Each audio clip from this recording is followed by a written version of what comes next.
What if I tell you that the entire modern world is being on a promise that hasn't been kept yet? Stay with me, I'm gonna tell you all about it.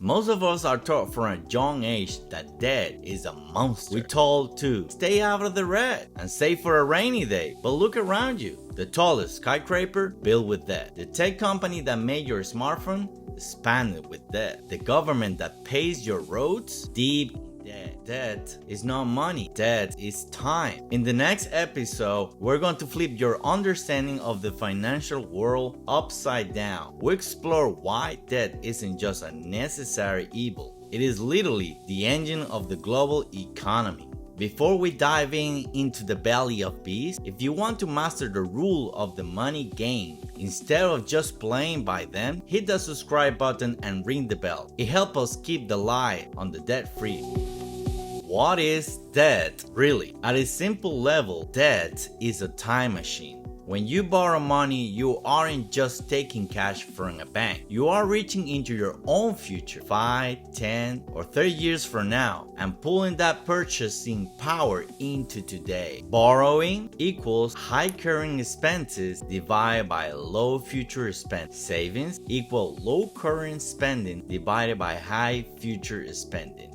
But here's why the economy loves this. Consumption today creates jobs today. If everyone's wait 30 years to save up enough cash to buy a house, the construction industry would collapse. The furniture industry would die today. In a modern economy, spending is equal to income. If I spend $1,000 of borrowed money at your store, that is $1,000 of income for you. When you spend that and that cycle continues, debt accelerates the speed of money. Private debt. Let's look at the private debt. This is the debt held by households and businesses. Household. Think about mortgages. In many ways, the American dream is subsidized by debt. By allowing people to buy homes they can afford up front, we create stable communities and massive equity over time. But there's a dark side. Credit cards. If you are using debt to buy something that loses values in time, like buying a pizza or clothes, that is a bad debt. If you use it for an asset, like an investment, that's a potential good debt.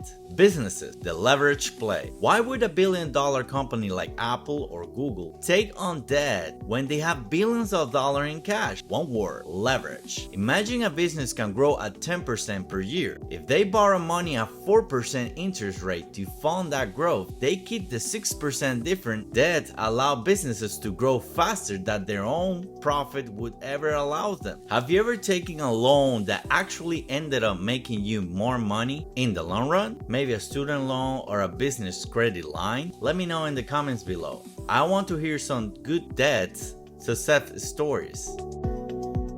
Public debt. Now let's talk about the big one, public debt. When a government spends more than it collects in taxes, it issues bonds. Essentially, it's I owe you from the government. Now you'll often hear politicians screaming about the national debt. And yes, it is a huge number. But here's the secret. Government is not a household. A household has finite lifespan. Government lives forever. A household can't print its own money. A sovereign government can. Now you might wonder, why do we need public debt? Safe assets. Government bonds are the bedrock of the global financial system. Pensions and insurance companies need them to store wealth safely. Crisis management. When a pandemic hits or a recession begins, the government uses debt to keep the economy from flattening. Here's a question for you. If the US or Japan can have trillions of dollars debt and still be the most powerful economy, is that actually a burden or is just the way the world tracks wealth? Let me know in the comments below. Why the system needs debt to exist. This is the part they didn't teach you in school, but money is created through debt. In our modern fractional reserve system, when a bank gives you a loan, they aren't just handing you over somebody else's savings. They are actually creating new digital entries. No debt equals no money. If every single person and government pays off their debts tomorrow, the money supply would virtually disappear. There will be no currency to trade with. The cycle. Because loan has interest, there is always more debt in the system than there is money to pay it back. To keep the system from crashing, we need more loans to be issued tomorrow to pay for the interest of today. It is a treadmill. If we start running, borrowing money, the economy falls off. Does that sound like a genius system, or is a ticking time bomb to you? Don't be shy, give me your honest take in the comments. Debt is a double-edged sword. It is the fire that cuts out our food, but it can also burn the houses down. It allows for rapid innovation and home ownership, but it also creates debt trap and systematic fragility. The goal isn't to fear debt. The goal is to understand the mechanics so you don't get crushed by them. Now that we have talked about what debt is and why we need it, but there's a middleman in this whole story that we haven't fully exposed yet.